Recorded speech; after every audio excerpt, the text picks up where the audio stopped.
What is justice?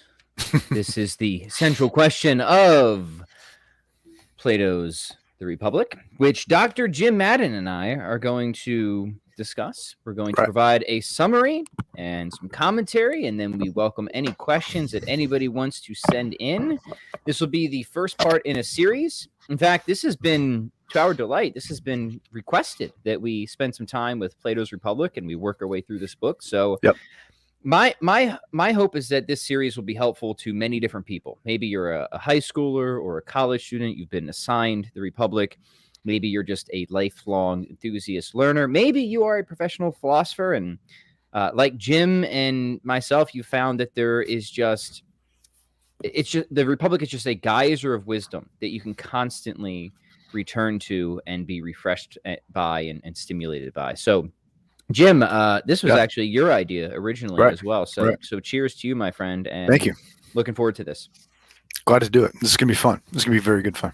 So I'm going to let you lead most of this because you obviously have much more experience teaching the Republic than I do. Are you teaching it this semester at school? I am teaching it this semester. This is, see, if we're starting book 1 today, I just did book 3 with my students today. So we're just, the Pat Flynn show will just be 2 books behind.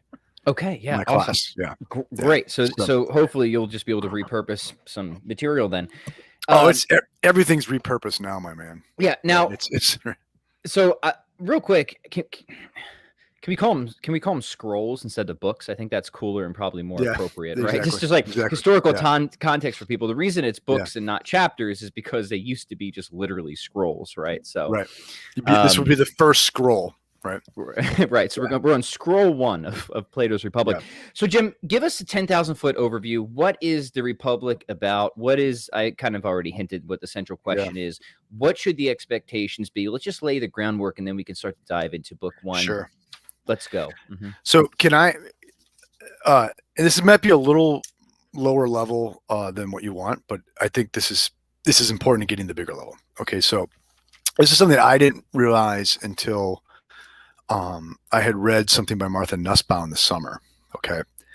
And so the book 1 begins with Socrates and his fellows want to walk back from Athens from this other small town that would be kind of like suburban Athens, but it's a seaport.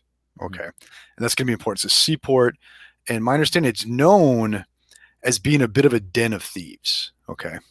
So it's like, it's a harbor town, right? Think of harbor town in the ancient world, right? Meant you had lots of different people there. There wasn't a uniform culture there. There was a lot of criminality and stuff like that. Yeah, think of like Mos Eisley from Star Wars or something. Yeah, exactly. Yeah, it's the bar scene from Star Wars. Yeah. Right. Okay, and so they're going to walk back, and then the Polymarchus, comes out and says, or is it Cephalus comes out and says, hey, you should come back to my house because there's going to be this torch race tonight. No one's done this before. The festival is going to be great. You should stay here and party with us, right? And we know when that torch race happened. Okay, and I think that would have been like 421 BC. Okay, so basically this is going on during a lull of the Peloponnesian War, and that's not irrelevant to the text either. So the Peloponnesian War is going on. We're kind of in the middle of it. Things haven't gone completely sideways for Athens yet in the Peloponnesian War. All right. But we know Plato was writing this after he got back from Sicily. So he's writing this in about 370. It's 50 years after the fact. Okay. Sure. Mm-hmm. So we know Plato was not there for this conversation, right? Because at best, he would have been like a little kid if he was born at all. All right. Mm-hmm. But Adamantus and Glaucon are Plato's brothers. Mm-hmm. Okay. Socrates was in fact Plato's teacher. We know that. Okay. So it's a weird thing that Plato absences himself in the dialogue and presences himself in ambiguous ways from the beginning. Okay. The important thing, though, that the thing that I didn't know but Nussbaum points out, everybody in this dialogue is dead by 370 BC when Plato's writing this, and very few of them died of natural causes. Right. In fact, a number of them killed each other. Mm-hmm. Okay, so Plato's family, I think it was, and please, if the gentle listener knows better, let us know, put a hit on Polymarchus. Okay. And so basically Glaucon and Adamantus, right, Plato's family, did that. Those guys are dead by then. Socrates has been executed by this point, probably as partly payback for what went on with Polemarchus and all this. So this whole thing does digress into clan warfare. Sure. Mm-hmm. And I think that's very important, given some of the things that we'll even talk about today. Okay. Very cool. Mm-hmm. And so bear that in mind. And so 30,000 foot overview of the Republic is, and keep in mind, this is Plato also having come back from Sicily, having attempted to raise a king that would impose the ideal society on Sicily and failed miserably at that. Okay. So Plato's coming back. It's after the Peloponnesian War, and his brothers are dead. Socrates is dead because of the war and its political aftermath, because of factionalism. And he went to try to do better in Sicily. That's failed. Mm-hmm. And now he's reflecting. Now he's reflecting on what is justice in light of that. Yes. Okay. Good to have that context. Yeah. Yeah. Okay. Because I think otherwise, if you don't have that, I think you're going to think Plato's crazier than he is. Sure. Okay. Mm-hmm. Because you're going to think, is he really saying that you could pull this off? You could have this republic. No, he's not. He knows better. He's seen it happen, right? Mm-hmm. He's tried it. Okay. So whatever he's doing in his idealization, and we'll get into this, is not just, here's how I'm going to make Athens great again. Right. Right. Because I think he's come to a point where he realizes nothing under the sun, so to speak, will ever be truly great. Right. Mm-hmm. And where does he set the conversation? It's happening in this city of thieves. Okay. Mm-hmm. Right. Okay. Okay. So then, another thing that bear in mind here too is, how does it start? Well, okay. Socrates, ends up going back to the Cephalus or Cephalus's house, and Polemarchus is his son. Cephalus is old, right? Mm-hmm. And they're greeting, they're having banter, and the guy's like kid Cephalus about being old and like, oh, it must suck because you can't have sex anymore, right? Right. Yeah. This is one of my favorite parts of the book. So I want to spend some time talking about the dialogue with Cephalus. Yeah. Mm-hmm. Yeah. Okay. So you can't have sex anymore, and Cephalus like, I know, right? It's awesome, right? Because I'm released from my passions, dude. I'm disburdened by this. I'm disburdened by this. Okay, now, and for me, and some of the kind of the spookier read I'm going to have on the whole thing for you here. Yeah, this is before Viagra, by the way. Yeah. This is pre-Viagra. Yeah. Okay. And he mentioned Sophocles as a source there. They may have had some horny goat weed, but who knows? Yeah, who knows? Yeah. He mentioned Sophocles there. So there's a mention of the tragic poet. Okay, there's a mention of the tragic poet in the background as the conversation gets introduced. Okay. And then so Cephalus says, I don't mind not like missing out on the ladies because I don't have to deal with the ladies anymore. Mm-hmm. And then he says, then they say, well, they're just saying that because you're rich. Right. And it's comfortable, it's comforting to be rich in your old age. Right. Life is easier when you're rich, especially when you're old. But if you were poor and old, it's going to be a different story. It's a challenge to give to Cephalus, right? Mm-hmm. But it's interesting. Cephalus then goes out of his way to say, I'm rich, but my dad was born richer than I was because grandpa was really rich and dad squandered it. Okay. Mm-hmm. And I just brought it back to the level that it was before dad messed it up. Okay. Mm-hmm. Mm-hmm. So Cephalus goes out of his way to say, I'm a self-made man. Right. Mm-hmm. Okay. So I got here by my arete, by my virtue. Right. All right. Okay. And so then he goes on to say, and this is very, very pregnant for what's coming in the book. He goes on to say, and what really comforts you in your old life is actually not the relief from sex. It's not the money. It's not fearing your death.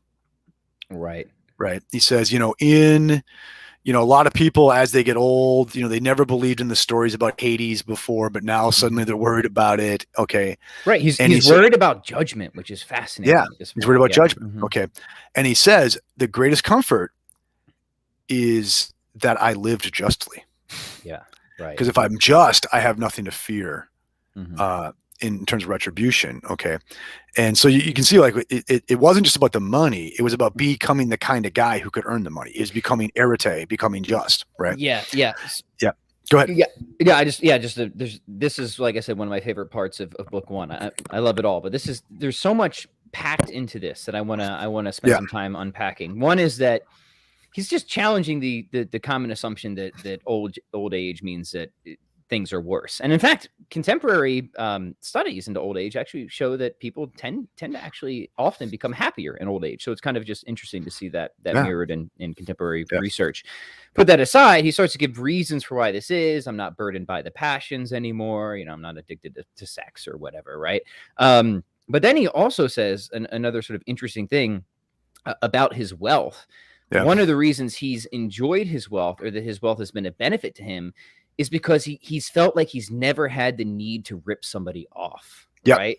I haven't had the temptation. Yeah. Right. So he's like, you might not believe me when I say this, but one of the greatest benefits of being wealthy was that it essentially helped me to avoid becoming an unjust person, because I never felt the need to defraud or deceive somebody or something like that. And that's a really cool and interesting point that he makes there. So I just wanted to make sure that we got that one out. Yeah, exactly. And, another thing too, he says, one of the great things about being relieved of the burden of like the sex, drug, and rock and roll of youth, right, is now, I'm more interested in these other goods like conversation, right? Mm-hmm. And what's going to follow is a great big long conversation. It's the setup for the book.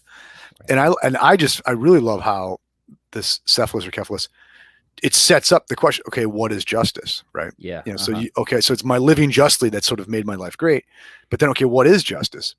Right. And then it's funny though, the irony is like Grandpa's like, oh, but I'm so tired I have to go to bed. Yeah, I got to go back to the sacrifices, right? He goes out and starts like slaying the I'm old, I'm tired. I gotta go finish the goat thing and go to bed. So there's sort of this irony. He like kind of took away what he gave us there about the virtue of old age, right? And now the young men are gonna puzzle it out. Right. It's very funny. It's like he's like, I just thirst for conversation, and by the way, got to go kill the pigs. Gotta go kill the pigs. Yeah, gotta go. Right. Yeah. But now the question's set: what is justice? Right. Mm-hmm. Because it's justice that will leave us without anxiety in our deathbed.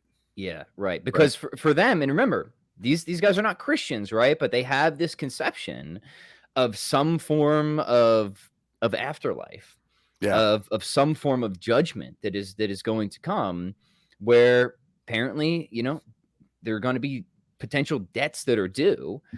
So now, he's sort of haunted by that, right? He's haunted by that, and or he claims not to be. Like, hey, man, I lived well. I'm not worried. Right? Yeah. No, I think you're right. Right. So he's making it clear that this has become more important to him in his old life, that being wealthy has helped him to avoid potential injustices. The reason that he cares about justice is because of what he thinks is to come, right? Yep. So now this is just interesting because it just invites deeper worldview considerations of an afterlife, and whether you need something like an enduring soul and an afterlife to really kind of cash out an account of justice, right? Yeah. Interesting questions, right? We can just bracket those off for now, but it's something that's definitely assumed here, right? Yeah. I think probably what's going on in a kind of standard Greek wisdom is this Epicurean thing where it's sort of, look, if there's no afterlife, there's nothing to worry about. Okay. And so, justice would be great because then you would have you would have had the internal trappings and rewards of justice for your life. And if there's no afterlife and you die, so what? You won't know the difference, right? Or if there is an afterlife and the stories they tell us about it are true, then it would seem by being just, the party will keep on going for you, right? Because you don't have to fear retribution, right? Right. And one of the interesting things about Plato, of course, is that you have which is arguably one of the earliest recordings of a near-death experience, right? Yeah. Right. So that plays pretty significantly. Or the mushroom trip he took at the Oracle to start his career too, right? Yeah, right. Maybe we'll talk about that. That's probably going on in here too, right? Yeah, some various potential interpretations here. Yeah. Cool. So we got the stage set, I think, with Cephalus. The initial sort of inquiry has been introduced. Excellent. Yeah. So, by the way, gentle listeners, please post your comments and questions, because as we make our way through here, we do want to be engaging with that. We're going to summarize, we're going to offer our commentary, but then we want to spend some time with your feedback, at least towards the second half of this as well. So please chime in. All right, Jim, continue. Where are we going next? Yep. Okay, so then that just kicks it off, right? Okay, so what is justice? What is justice, right? And Polemarchus takes up for the old man. right? Scientists. So, what do you think justice is, Polemarchus? And Polemarchus just uncorks, kind of what would have been standard proverbial learn to sit grandpa's knee wisdom, for the moment. And justice is giving people what they're owed. And then he elaborates, it's to benefit your friends and to harm your enemies. Right. Okay. Well, let's go back, because first it's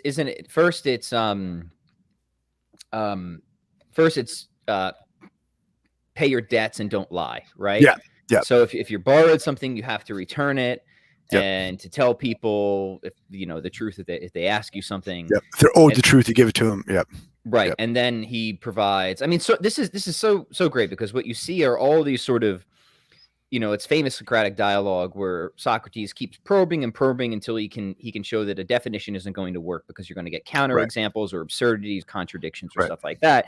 So he gives a famous example here of like, well, justice can't just be giving something back that somebody lent to you, because say some guy gives you a weapon and then he goes insane, right? Yep. And you know that if you give this weapon back to him, he's probably going to go hack up his wife, right? He's like, clearly it seems, at least, and there's a lot of kind of appeals to intuitions here, which is interesting for moral epistemology. How much do our intuitions play here? Because they're definitely implicit in a lot of the Republic, right? Is that you actually shouldn't give that dude back his weapon, right? There's something about this scenario where we have a clear counterexample to this definition of justice. And and on that point, using the example, and that's right from the book, of your neighbor wants his sword back, but he's maybe on his way to storm the Capitol or something, right? And you see, hashtag, right? I actually made that joke in class. So we're gonna be seeing Jim a lot more of the Pat Flynn show. No, I said you're going to storm the Capitol or you're going to burn down Portland. Either way, you're not getting your sword back, right? Right. Okay. So we're gonna mock either side. Okay. Right. There we go. And so it's interesting. What you have there is what's come up is a kind of puzzle, right? Mm-hmm. What do I do? Okay.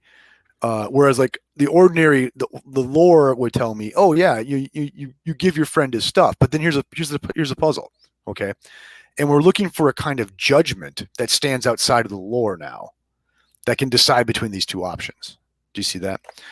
And this, to me, like, you want to get really 30,000 foot view of the Republic, is, I think the way I read this whole deal is this is Plato taking up the problem that Aeschylus and Sophocles put down in the tragic plays. Okay. Because if you go back and you look at, say, Agamemnon, all right, the play Agamemnon, Agamemnon, gets basically, one god is telling him, you got to go attack Troy, man. Like, your brother's wife is, been defiled, and now you have to do it. You took a vow, you got to do it. Yeah. And then another god, Artemis, says, no, I'm not letting you sail unless you sacrifice your daughter. Okay. So now he's got this dilemma. Okay. And it's like warring gods, like warring values, warring commitments are making demands on him. And Agamemnon has no means to make a judgment there. So he just says, okay, I'm going to kill my daughter. Right. And then what happens? His wife, Clytemnestra, is like, she knows, like, it's really, really bad to kill your husband. Like, some gods are going to be very upset with this. Okay. Apollo is not going to dig this, but yet the Furies say you must do this because he killed his own blood. Right. Okay. And she has no way to step outside these unanalyzed value commitments to make a judgment here. Mm-hmm. Do you see that?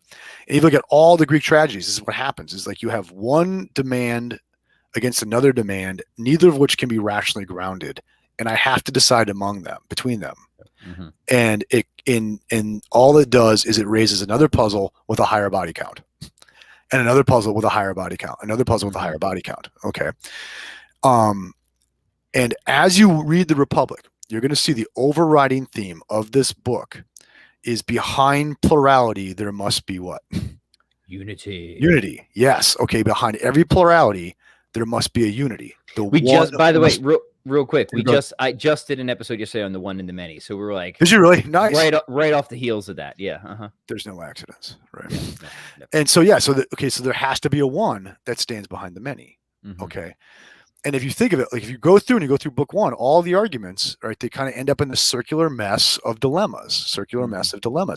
And it's like we're striving for some one that would synthesize those many. Okay. Right. Mm-hmm. And this is why, for me, my read on all of Plato is it's a monotheistic pushback against polytheism.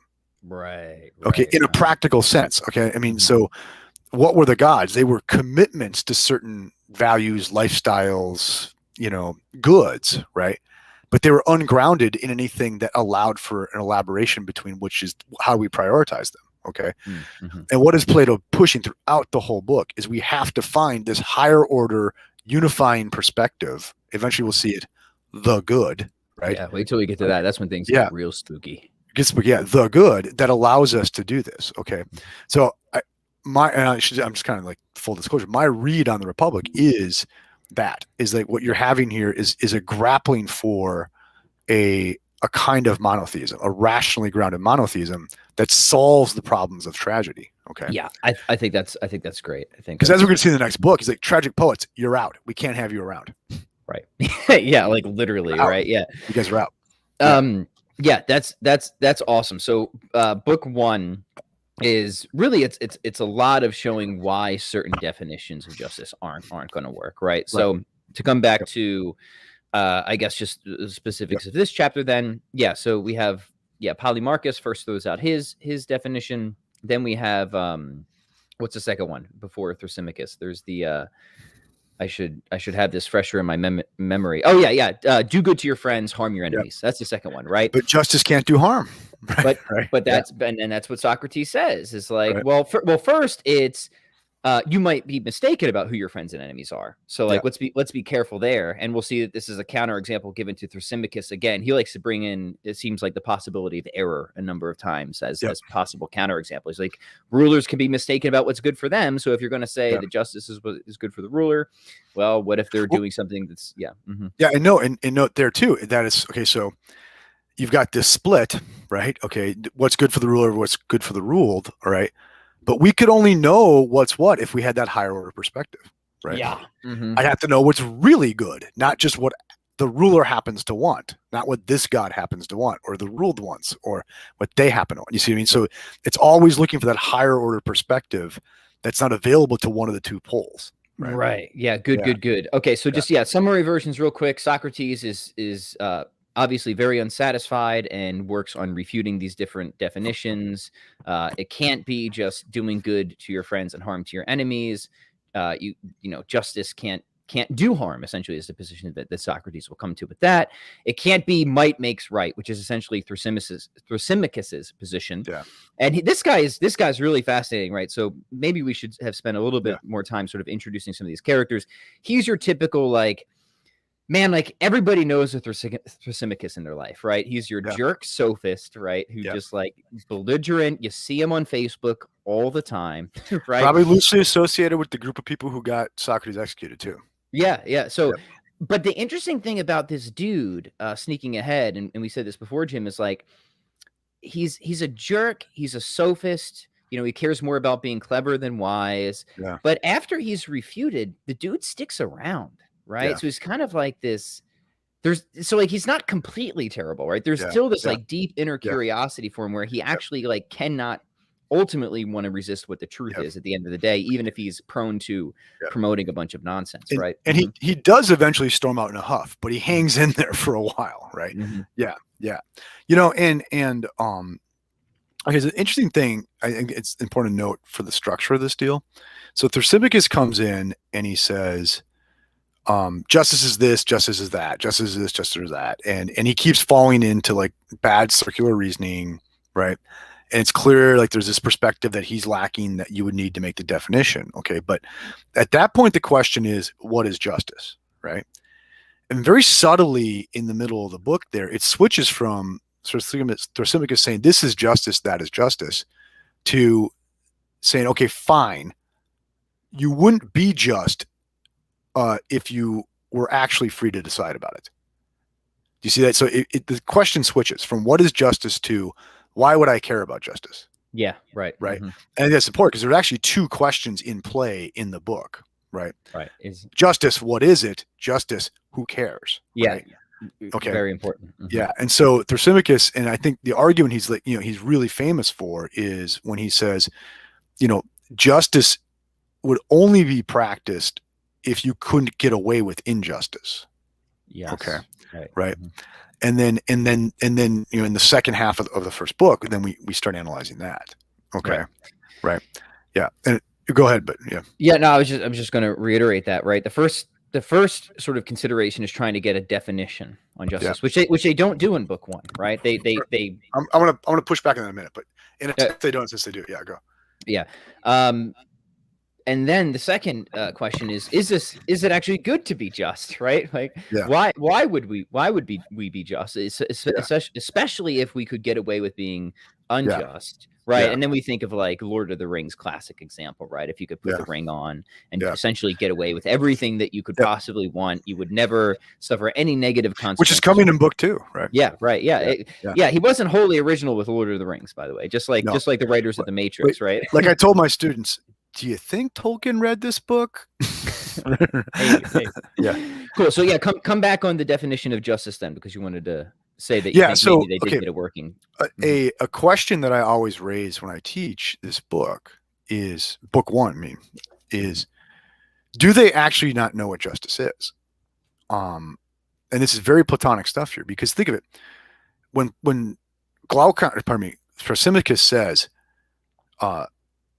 being just, justice, it would only be wanted for its consequences, never for itself, right? And then they start replying on that.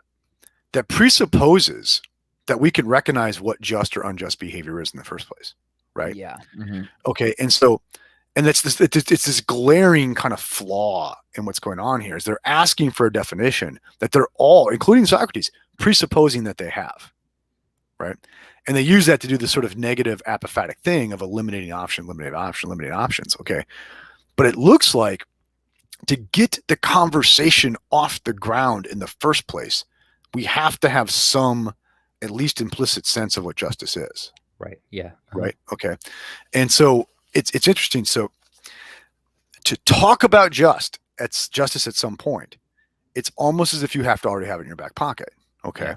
Right. And so what are we doing in this book now? We are having a conversation about justice. And in as much as it's intelligible to us what we're doing, we have to already have some sense of what justice is. This is the point I was trying to make about the moral intuitions with epistemology, right? Exactly. And part of the reason I'm so attracted to virtue ethics and natural law is I think at the end of the day, these frameworks make the best sense of our best moral intuitions. Yeah. I think that's the best way to describe it. They make the best sense of our best moral intuitions, right? So, I'm big on intuitions when it comes to moral epistemology. I think they play an indispensable role, and we see that here, right? And this is why you hear language in contemporary philosophy, right, where with arguments, moral arguments, where they'll say certain positions give us counterintuitive results, right? Which really just means that's crazy, man. That's stupid, right? But you can't, got to put it in, polished speak, so to, right?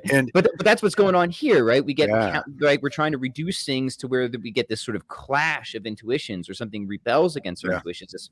This, like you said, we have justice somewhere in our back pocket, right? We haven't marked off all the boundaries clearly yet, but we still intuit. It seems that we have it, but we need to recollect it. Right? It needs to be recollected. And what does Plato say all learning is a kind of recollection, right? And what has he done here, like thinking big picture of the text? He's asked us to remember a time way back, 50 years earlier, when we all talked about justice once, right? And think of it, to engage in a conversation as opposed to armed warlord, mob hits like this all digresses to engage in a conversation, do you have to practice justice at some level? Do you see what I mean? Yes.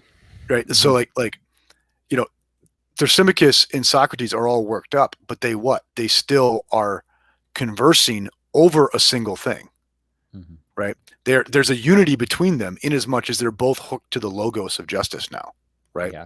And the very fact that they're having the conversation presupposes that there's this higher synthesis of the shared concept of justice that they can't state, but they both have, right? And I think there's something to be said here is like there is a possibility for unity in conversation, like in real inquiry and conversation, right? And this might not be the least pertinent thing to our moment in time right now to remember. Right. Right. Right. Yeah, no, Because yeah, spot on. yeah, Yeah, of course. Yeah, of exactly. course. Right. Real quick, and Yeah. and maybe after we finish the series, we could do the Fido, since you brought up recollection. I think that would Oh be. gosh, yeah. I would love to do it. We should have mentioned I this at the kind of want to beginning. really get our guts up and do like Aristotle's metaphysics, but we'll see. Yeah. Well, I'm down. I'm down. That would be heavy. Right? Yeah. This is the one that I'm using here. I also have the Essential Plato underneath my computer, but this is, I don't know if you had a recommended translation. I Jim, like the Reeves. I like Okay. CDC Reeves. Okay, cool. But I admit I have an almost embarrassing man crush on everything Reeves does. So Okay, well, fair enough. Yeah. but, hey, we're honest here in the Pat Finns show. So right. Indeed we are. Okay, so I think we covered most of the main themes. Are there any other summary points or important details you want to pick out of book one? Yeah. Okay. So here for me is like the big money in book one, right? Is so Thrasymachus says, hey, you wouldn't be just unless you could get away with it, and we go around and around in circles, right? And then towards the end, okay, and Plato never really shows you the money to the end of the book, right? Socrates says, let's say you had a band of thieves, all right? And remember, we're in a city of thieves as we speak here. You have a band of thieves. If there were no justice among them, they couldn't coordinate the single act of thievery, okay? So in order for the thieves to act, there has to, as a group, there has to be justice among them, okay? Otherwise, they couldn't act. Yeah, right? You're not going to get any cohesion unless there's at least some justice, right? Yeah. And at that point, Thrasymachus says, oh, crap, you're right, got to bounce, right? Okay, yeah, all right. And so it's sort of like this kill shot there. And so, okay, and then immediately after that, we start talking about the soul, all right? And he does end the dialogue saying, justice is the virtue of the soul. We get a quasi, very abstract definition of justice. It is the virtue of the soul. It's the excellence. The soul, right? Yeah. The excellence of the soul. Okay. And you remember, like, what soul means for a Greek is it is the organizational principle of a living thing, right? And so, like, they're fascinated by the fact that living things can break into parts. They die and they literally decompose. They were put together, they come apart. Okay. And the soul is that about it that makes it one thing rather than many things. It's a unity. Okay. And so what is justice among the thieves? It's that which would allow all the parts to work together so they can steal something. Okay. And then he says, well, then what is justice for the human individual? It would be the justice it would be the virtue of the soul, meaning to be really well put together. So all your parts are working together to serve the ends, right? He actually says without justice, you could not act because you wouldn't be a single thing. You would be, shall we say, legion, right? Okay, right? And so now, and think of it. So you looked at the macrocosm, a community of thieves, to draw an inference about the individual, the microcosm. Of course. Right. And where is this going in the book? We're going to look at, define the ideal justice. We'll look at the ideal city. Yeah, we'll make it big again, right? Yeah. Because Plato will say, well, maybe it'll be easier to detect if we take something into large scale. Yeah, and no, he bring it back down, right? He does that in book 2, but he already did it in book 1.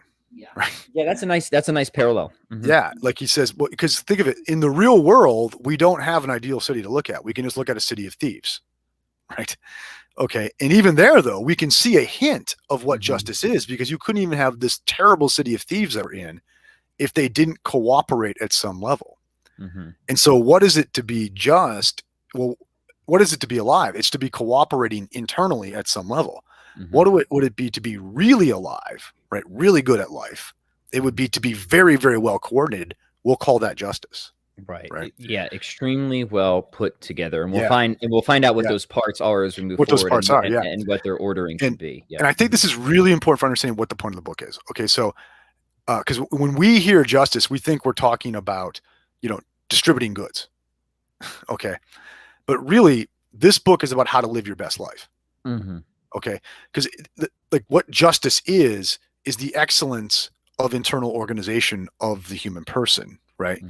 And so Do you see that? Like the book is famous for the politics of it, but that's just the metaphor for the That's just the individual. thought experiment for the good life. Yeah, for the good life. Yeah. Right. Okay. And so he's Which asking. so many people miss, right? They Like miss it. they deride this book and like, oh, it's just a totalitarian blueprint, which means to me, like, you just never understood the book, right? Yeah. Yeah. Mhm. Exactly. You didn't understand what's going on there. Mhm. And so that's what I asked the reader / viewer to see, like, what we're doing here is we're going to go into now 9 more books about what would it be to live your best life. Yes. Right. Right. And perfect. Stage Yeah. is set then. So that's book 1. If you haven't read it, hopefully our summary and commentary will help you.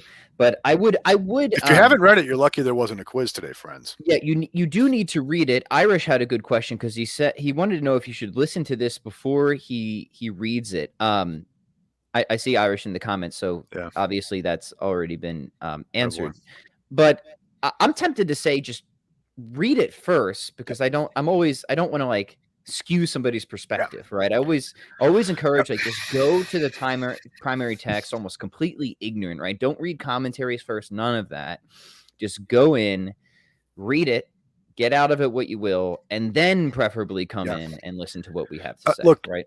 I've been reading this book for 25 years, right? Mhm. And I've had students this week read it for the first time and point stuff out to me that I've missed, right? And I'm not very bright, but I've been at it for 25 years, okay? And so I don't want to like pollute your first reading of this with my rambling about it, right? Right. So I want you to read it and see what you find out, and then come ramble with us, right? Yeah, exactly. Yeah. It might be different once we do Aristotle's Metaphysics, but this is easy, enjoyable reading. It is. Yes. Aristotle's Metaphysics is not. Right. No. Yeah. Actually, to follow this up with the Nicomachean Ethics, that would be pretty cool. I think those would be a nice pairing. Yeah. And if I can make one more kind of philosophical point. Cool. Do it. And then we'll take some questions. Yeah. Mm-hmm. What's the overriding theme of the book? Like where there's plurality, where there's poly, there's got to be mono, right? Where there's many, there's got to be one. What's a bunch of thieves? Very, very poly, right? They can only act as thieves in as much as there's a principle of unity among them. Call that justice, right? Mm-hmm. And so once again, it's like the whole point of this thing is to find that perspective that allows us to synthesize all the competing value commitments under a rational whole so we can actually act, right? He says at the end of book 1 that we want to be able to act on our own behalf here, not be the subjects of fate and chance, right? Which once again, it's a pushback against the tragic poets, right?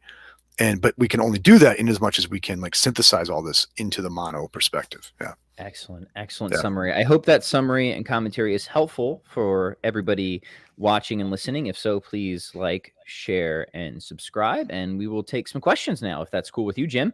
Yeah, let's go for it. All right. Irish commented that Chesterton mocked the idea that just because you're rich doesn't mean you won't rip people off.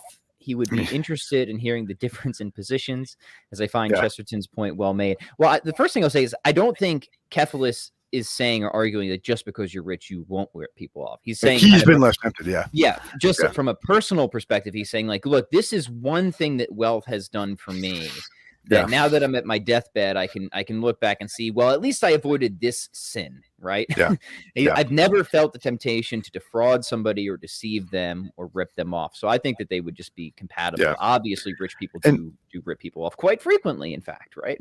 And also, you have to be careful too, assuming what Plato's voice is or isn't in these dialogues. Okay. And it could be that he wants Cephalus to come off as a bit of a fool, right? Because he makes these high claims like, oh, I'm not worried because I've been just my whole life. I've never been tempted. And you want what is just? I've got to go kill a pig. I can't bear to talk to you about it. Do you see what I mean?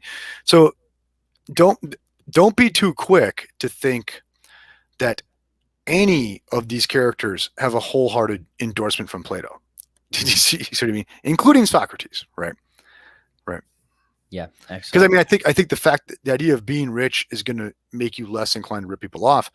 Chesterton's got a point. Nothing could be more empirically clearly false, right?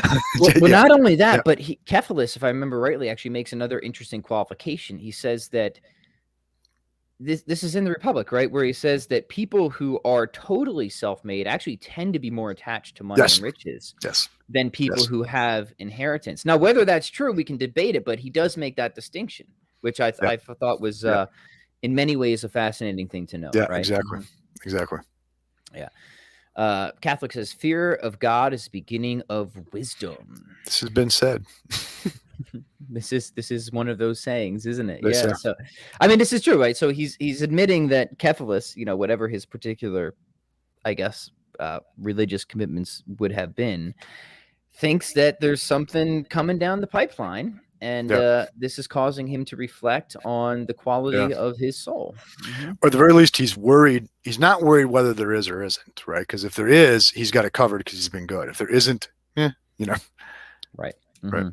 And he's also just saying that he's also making the case that this is, one of the things that comes with old age and being released from the passions, that you just have more time to consider your life, consider what's coming.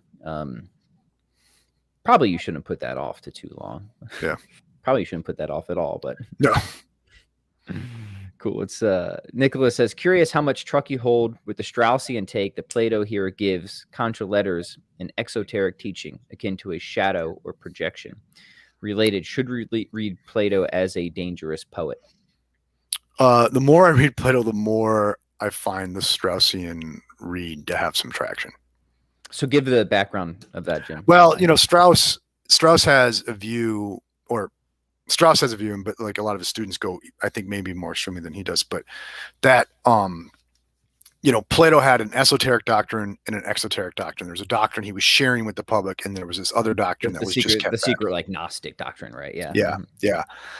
And, I mean, there's so many, especially in the Republic, very, very weird things that go on. We'll see this in book 2.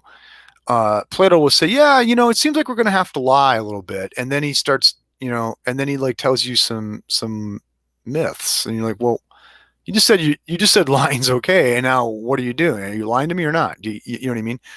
And you'll see at the end in book 1, he's going to say, there's a certain kind of story with the God we should never tell. And then one of the last things he does in that book is he quotes a story about the gods behaving really badly. Mm-hmm. Okay. And so there's all these signals in the text that should really complicate your understanding of Plato's actual relationship to the various voices in this text. Right. Mm-hmm. And I'm not saying like you have to go full on conspiracy theory, that really it's like actually he's masking the opposite and all that, which some people do. But I do think this book should be read very carefully and at many, many levels, and it should be returned to again and again to like try to peel those layers and all that. Yeah. Yeah. Excellent. Yeah. Irish says, is it the specific example versus the general application? Not sure when that question came in. So yeah, I'm not sure. Irish, if you wouldn't mind clarifying, we'll be happy to attend to that. Steve George says, is the central subject of the book the idea put forward in that famous quotation by Ben Franklin about the nature of our country that people quote as proof we aren't a democracy? I'm not sure I'm familiar with the quote. Okay. But my particular read on Plato's Republic is, once again, we analyze at the level of social for information about at the level of the human individual. Okay. And you're going to see in this book, he's going to come out very hard against democracy in the Republic, like in the smaller Republic, in the real city. Okay. And we know Plato, by association with his family, was associated with a group of people who were like very critical of the failings of Athenian democracy, and probably thought democracy was inherently flawed because it's always many and it's never one. Okay. Mm-hmm. But I don't think that's the main point of the book. Like the main point of the book is to caution us against democracy in the soul. Right. Yes. Right. So you could have an utterly quote unquote totalitarian view of how the human individual should govern himself, and have a very different view about how things should go at the level of the human community. Right. Okay. Yeah. Mm-hmm. Yeah. All right. And now I don't think Plato had, I think he was pretty serious about what he was saying about what the ideal society would be. Okay. But he isn't doing this to teach us about politics. And it's very clear in the book. He's not doing this to teach us about politics. Mhm. right? And he's doing this to teach us about the individual human soul. Right. It's clear in the book that this is meant to be a thought experiment, right? Yeah, he says it's meant to be a thought experiment, and keep in mind he's writing this after he just got back from like a hot mess in Sicily where he tried to do this, right? And he puts the setting in this other city that is a city of thieves, right? And so like he's clearly saying, I know in the real world this is never how it could go at the level of the city, and I'm just saying, what is the virtue of the soul? What would it be to live your best life? Yeah. And skipping ahead just a tiny bit, so I won't say too much about it, but eventually we're going to be working through these different sort of systems of government: aristocracy, timocracy, oligarchy. He raises the great questions about it. Yeah. Right. Yeah. Democracy and then tyranny. And he's going to show the relations of how one can deteriorate to another and how that is actually an analogy for our soul and the disorderings within us. Right. Yes. Yes. It's brilliant, and I think it actually is a perfect prediction of the woke tyranny we're experiencing, kind of at present in many creepy and disturbing ways. So, again, highly relevant. All right, let's take one or two more here. Irish says, I worked with somebody once who said if he could get away with doing bad things, he would. It was very creepy. Yeah, I mean, that's to say he's not at all really unlike me, right? I mean, that's why the Ring of Gyges has some grip, right? And like, the way I put it to my students, we'll get into the Ring of Gyges next time, but it's just with Tolkien, like if you've got the Ring of Power, right? Would you really, really live, if you had to relive today again, with the Ring of Power or without the Ring of Power, right?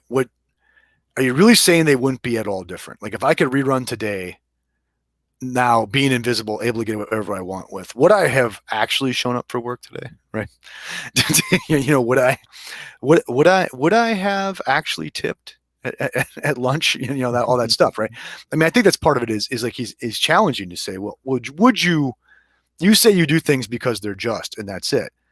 I don't know. I mean, now you might not like, murder someone and rape their wife like Gyges does, right? But it probably would change something for all of us, right? And so it's such an important and powerful thought experiment. I would like to hopefully say that yes, I would live the same way, right? Like I would have given, and I know who it is, I would have given someone the finger today that I didn't. Right. Now there's always the important well, it might be just to it's true. Certain instances, right? Might. It's open to debate in this case. Yeah, we'll have to evaluate that downstream. But between me and my confessor. Yeah, but I think first off, there's always the important distinction between like what I should do, like what I know I should do versus what I would do. Yeah. And look, I can sit on a podcast and say what I know I should do all day long. What Pat Flynn, the great coward, actually would do in the situation, who knows, right? Who knows? Yeah. And that's really okay. So Thrasymachus's problem, and I think pre-Socratic philosophy or pre-Socratic Greek thought, namely, the poets, right? They don't have what I should do. There's just what I would do, right? Yeah. Or what I would be demanded on. Or at least I think by the time you get to Aeschylus and Sophocles, they're saying, damn, we got to be able to know what we should do and not just what we're going to do, right? And it seems Thrasymachus doesn't have that. He doesn't have that gear, right? There's just what you would do, and there's no question of a higher order stance you could take on this stuff to ask, what should I do? Yeah. Right. And that's what Plato's striving for. Yeah, excellent. Good stuff. All right, book 1 episode done. We will be returning soon with book 2. So if you guys have enjoyed this conversation, you can help us out by liking, sharing, comments, leave your questions, leave your feedback, leave your thoughts too on what you got out of this. I don't know, Jim, what sort of exercises do you give your students? Anything you want to leave the gentle listeners with? I mean, I assign the next book and I tell them that I will ask them questions about that book upon our return, and if they get them wrong, I take points off. So for me, it's just read the book. I mean, with my own students, I just try to subsidize their reading the book. Right? That's all you can do. Excellent. Well, we will see all of you soon with book 2. So stay tuned, my friends. Adios.